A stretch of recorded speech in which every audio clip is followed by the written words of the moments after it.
सलाम या न्यूज चॅनलमध्ये आपलं सर्वांचं स्वागत। आज आपण छत्रपती संभाजीनगरमध्ये आहे इथं नागरिकांसोबत चर्चा करायला आलेलो आहे। आज आपल्यासोबत इथले नागरिक रहिवासी सर आपल्याला काय वाटतं की लोकसभेमध्ये आपल्याला काय वाटतं आपला लोकप्रतिनिधी कसा असावा? आम्हाला असं वाटतं की तो सगळ्यांना घेऊन चालणार पाहिजे, विकास व्हायला पाहिजे। आतापर्यंत जो विकास झालेला नाही, ज्या अडचणी आहेत समाजाच्या, पाण्याची टंचाई आहे, पाणी पुरवठा होत नाही आहे, रस्त्याचे काही अडचणी आहे, त्यानंतर बेरोजगारी आहे, हे दूर करणारा प्रतिनिधी पाहिजे आपल्याला। नाही आतापर्यंत सध्याला आता लोकसभेमध्ये इथले खासदार इंताज जलील यांनी नागरिकांचं म्हणणं असं आलं आहे की इंताज जलील फार उत्कृष्टपणे काम केलेलं आहे, सगळं काही काम करत आहे। आपल्याला काय वाटतं आता खैरे साहेब आता इथून लोकसभेला निवडणूक लढवणार आहे, तर आपल्याला काय वाटतं? सर नाही सर, मला काय वाटते सर की कोणती बी निवडणूक ही विकासावर लढली पाहिजे, मग ती कोणता पक्ष काय असत नाही। त्यानंतर आपल्याला ते सरकार कोणती ती बी पाहायला लागते, केंद्रामध्ये कोणती, राज्यामध्ये कोणती, कारण निधीचा प्रॉब्लेम असतो। जर नुसतं निवडून बी दिला आपण, त्याला निधीच नाही भेटला, तो खासदार काय करणार? निधी तर तसं भेटतो सगळ्यांना, मग ते एक ठराविक भेटतो ना, जास्त अतिरिक्त भेटत नाही ना। नाही आपण बघितलं का निधी कुठे भेटतो? हां सर, राज्याकडून भेटतो, केंद्राकडून भेटतो, ज्याची सरकार असेल आपण पाहिलं का?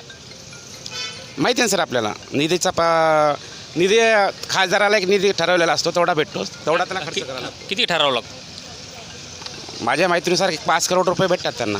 5 करोड रुपये आपल्याला भेटतात निधी म्हणून। हां, निधी म्हणून। त्याच्यानंतर आपल्यासोबत इथले व्यापारी संघटनेचे अध्यक्ष आपल्यासोबत आहेत।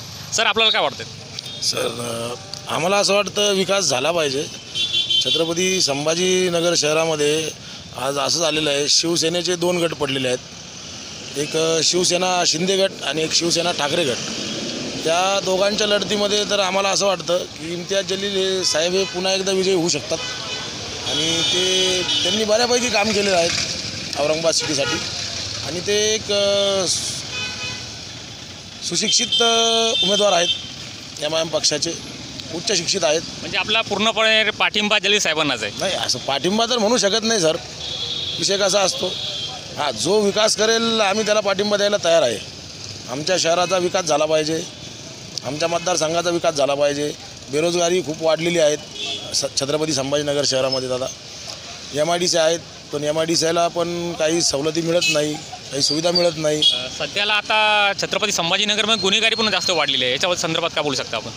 गुन्हेगारीबद्दल तर सर आता कसं झालं आहे, आजची तरुण पिढी जी आहे तर नशेच्या आहारी गेलेली आहे।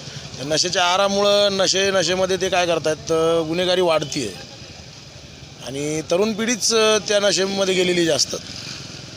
त्याच्यावर आळा बसला पाहिजे, आमचं असं म्हणणं आहे। म्हणजे पूर्णपणे व्यापारी संघटनेचे अध्यक्ष जलील साहेबांना पाठिंबा देणार, आणि त्या ठिकाणी आता आपला पुढं अजून काय नाही? आमचा विकासाचाच मुद्दा आहे सर, छत्रपती संभाजीनगरचा सर्वांगीण विकास व्हायला पाहिजे। जसं की आता आम्हाला नाथसागर जलाशय जो आहे तो अखंड समजा आपल्या आशिया खंडात सर्वात मोठा जलाशय म्हणून ओळखला जातो। आम्हाला 60 किलोमीटर पाण्याचा एवढा मोठा साठा उपलब्ध असताना पिण्याला पाणी 8 दिवसाला एकदा येतं आहे, त्याच्यात पण वेळापत्रक नियोजित नाही आहे। कधी वेळ बदलती, कधी 8व्या दिवशी पाणी तर कधी 9व्या दिवशी पाणी, त्याचं वेळापत्रक पाहिजे सर। एक नागरिकांचे बरेचसे विशेष म्हणजे महिला मंडळाचे जास्त हाल होत आहेत। आपल्याला लोकप्रतिनिधी कसा हवा?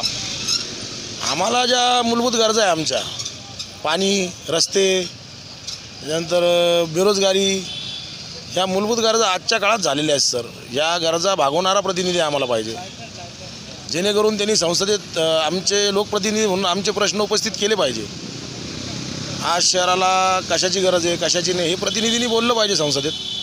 नुसतं आम्ही निवडून देणार, तू तिथे जाणार, हे नको आहे आम्हाला।